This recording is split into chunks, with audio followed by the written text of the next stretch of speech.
भाई चारों बहुएं जैसे अयोध्या पहुंचते हैं, पूरी अयोध्या को दुल्हन की तरह सजाया गया और अयोध्यावासी उत्सव मना रहे हैं, नाच गान कर रहे हैं।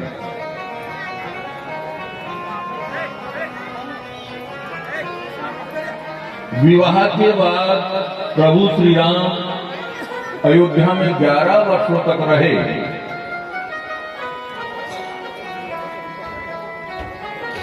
आज महाराज दशरथ सभा में जो आईना देखा, उनके कान के पास जो एक सफेद बाल नजर आया, विचार करने लगे अब समय का तकाजा है, राम को राजा बनाना चाहिए।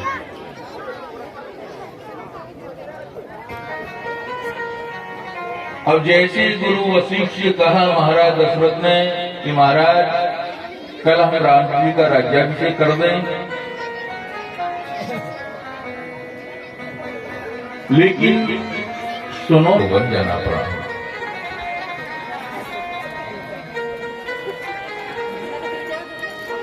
जैसी घोषणा हुई देवताओं में खलबली मच गई। देवताओं ने माता सरस्वती से कहा कि ऐसा कोई प्रयोग करो कि राम जी राजा नहीं वनवासी हो जाएंगे।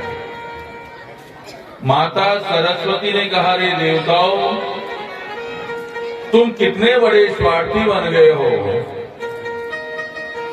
किसी की खुशी तुम्हें देखी नहीं जाती।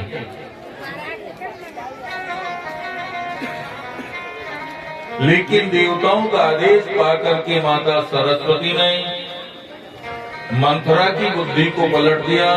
मंथरा ने माता कैकेयी की बुद्धि को पलट दिया और जो राम राजा बनने वाले हैं 14 वर्ष के लिए वन जाना पड़ा।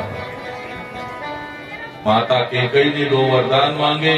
पहला वरदान भरतलाल को राज्य, दूसरा वरदान राम जी को 14 वर्ष का वन।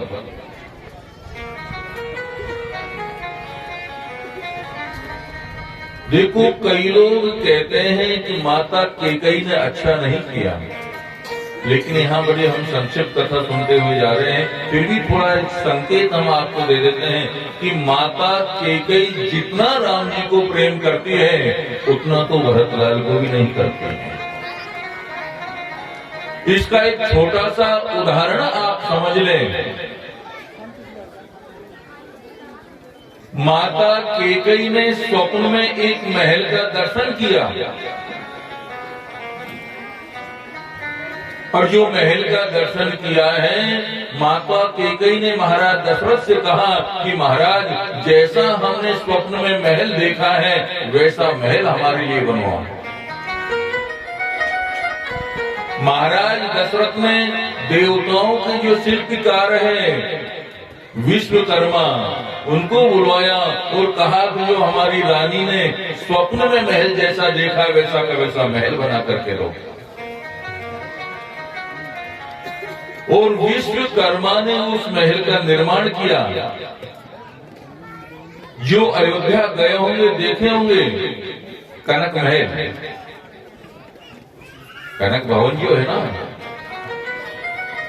ये माता कैकेयी ने जो स्वप्न में देखा वैसा का वैसा ही विश्वकर्मा ने इस महल का निर्माण किया। लेकिन इस महल में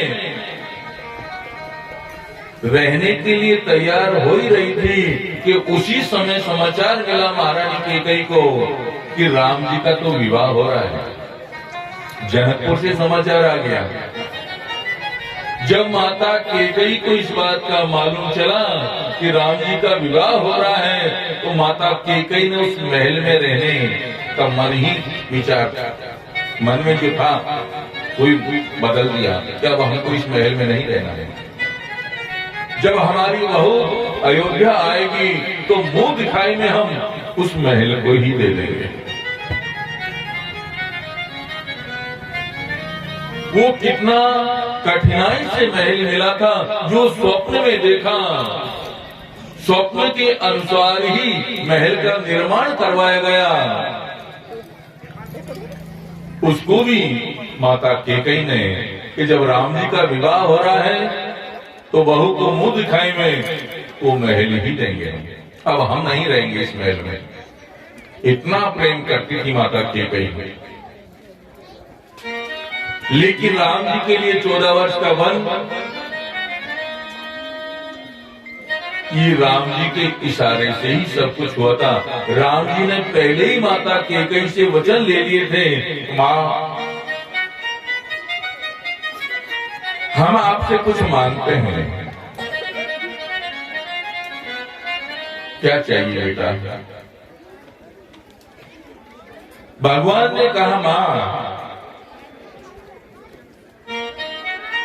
हम जो मांग रहे हैं उससे हो सकता आपकी बहुत बदनामी हो जाए समाज में।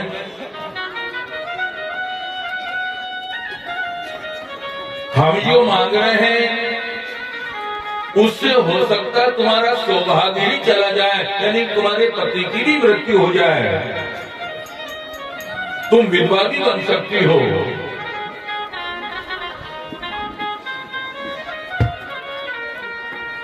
माता केकई ने कहा, प्रभु तुम हमसे कुछ मांगो और वो वस्तु देने के लिए हमको सब कुछ मंजूर है। लोगों की गाली सुनना भी मंजूर है, विधवा होना भी मंजूर है, लेकिन तुम मांग तो सही बेटा।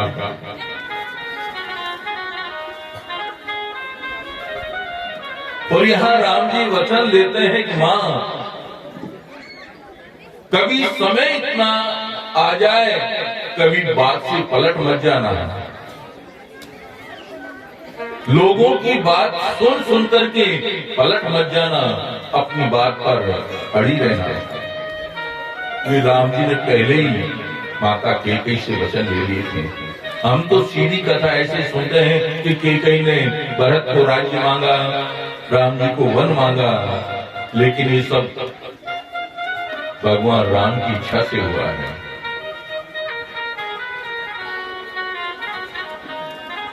माता केकई जैसा रामायण में कोई इतना बड़ा त्यागी पात्र नहीं है जिसने इतना बड़ा त्याग किया हो।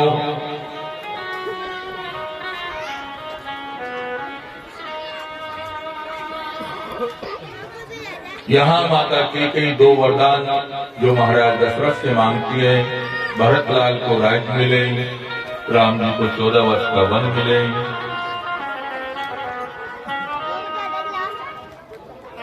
ये समाचार जब पूरी अयोध्या में फैला, पूरे अयोध्या वासी रोने लगे। राम जी के साथ में ही ये तमसा नदी तक जाते हैं, रात्रि में वहीं विश्राम करते हैं और यहाँ राम जी सभी को सोता हुआ छोड़ करके यात्रा को आगे बढ़ाते हैं।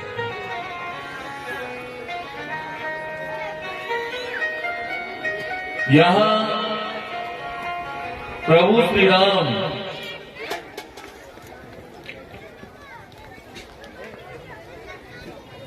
वन में जो जा रहे हैं, पार हुए हैं भगवान, आश्रम आश्रम गए हैं।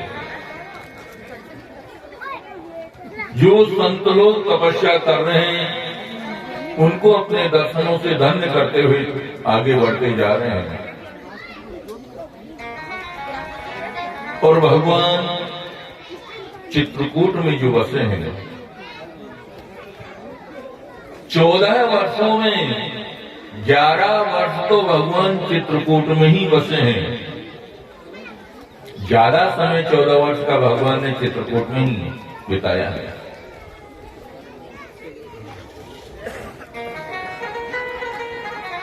भरतलाल का बुलावा जो गुरु वशिष्ठ ने भिजवाया, जो अपने ननिहाल गए हुए थे, इधर महाराज दशरथ ने भी प्राणों का त्याग कर दिया। राम राम कही राम कही राम राम कही राम। भरतलाल शत्रुघ्न लाल जो अपने ननिहाल से आए हैं, देखो माता कैकेयी राम जी को कितना प्रेम करती है, इस बात से भी आप समझें। भरतलाल सीधे माता कैकेयी के भवन में ही गए हैं।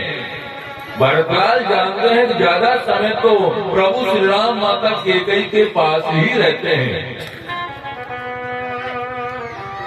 जब पूरी अयोध्या में सन्नाटा देखा, जो भी भरतलाल को देखता है पहले देखते ही प्रणाम करता था, आज भरतलाल को देखते ही मुंह मोड़ देता है।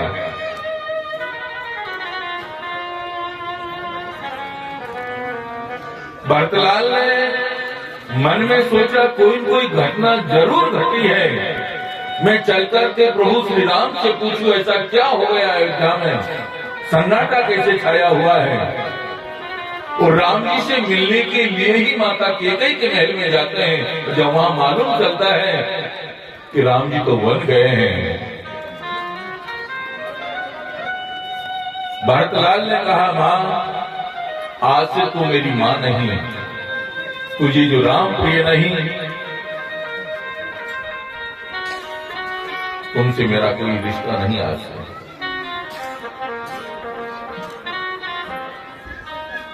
भरतलाल को मालूम चला अपने पिता महाराज दशरथ की अंत्येष्टि आदि की है, और भरतलाल मनाने के लिए जाते हैं कि हम तो राम जी को मना करके लाएंगे। गुरु वशिष्ठ ने जब ये बात कही कि भरतलाल राजगादी ज्यादा समय तक खाली रही है, अच्छा नहीं है, तुम राजगादी पर बैठो। भरतलाल ने कहा, गुरुदेव एक बात बताओ, हमारी माता ने वरदान में क्या मांगा। गुरु वशिष्ठ ने कहा कि पहला वरदान ये था कि तुम्हें राज्य मिले, और दूसरा वरदान ये था कि राम जी को 14 वर्ष का वन मिले। तो भरतलाल ने कहा, गुरुदेव फिर आपने वरदान को पलट क्यों दिया। जो बाद वाला जो वरदान है उसको पहले सिद्ध कर दिया, और पहले वाले को बाद में ये वरदान क्यों पलट दिया। आप पहले जब पहला वरदान था भारत को राज मिले, हमें राजगादी पर बिठाते, फिर देखते राम जी को कौन मन जाने देता। अब सब कुछ तो पलट दिया, मैं राजगादी पर नहीं बैठ सकता, मैं तो राम जी को मनाने जाऊंगा। राम जी को मनाने के लिए चित्रकूट जाते हैं भरतलाल, तीनों माताएं जाती हैं, गुरु वशिष्ठ, अयोध्यावासी सब भरतलाल के साथ में चले जा रहे हैं। अब यहाँ चित्रकूट में जब सभा लगी,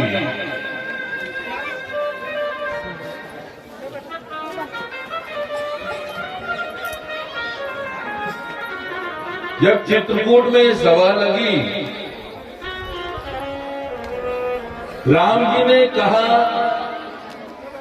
गुरुदेव आप जो कहेंगे वैसा ही होगा, जैसा आपका आदेश होगा। गुरु वशिष्ठ ने कहा, राम मैं तो अभी एक पक्ष में खड़ा हूं, भरतलाल के साथ में आया हूं, तो मैं तो भरतलाल का ही पक्ष लूंगा, और जो व्यक्ति एक पक्ष में खड़ा होता है वो सही निर्णय नहीं ले सकता।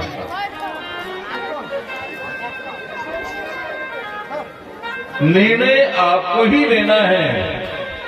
राम जी ने कहा, अगर ये बात है तो मेरा भरतलाल जो कहेगा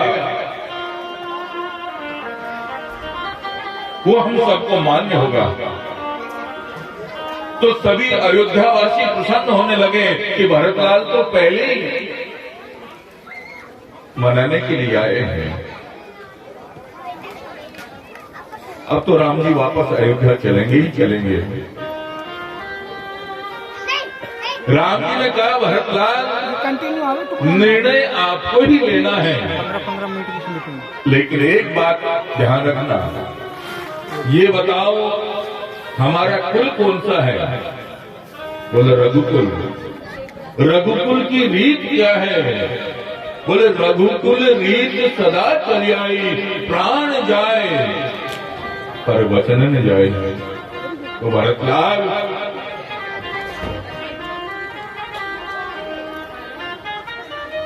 जब हमारे खानदान की हमारे कुल की ऐसी रीत है प्राणों को महत्व नहीं देते, वचन को महत्व देते हैं।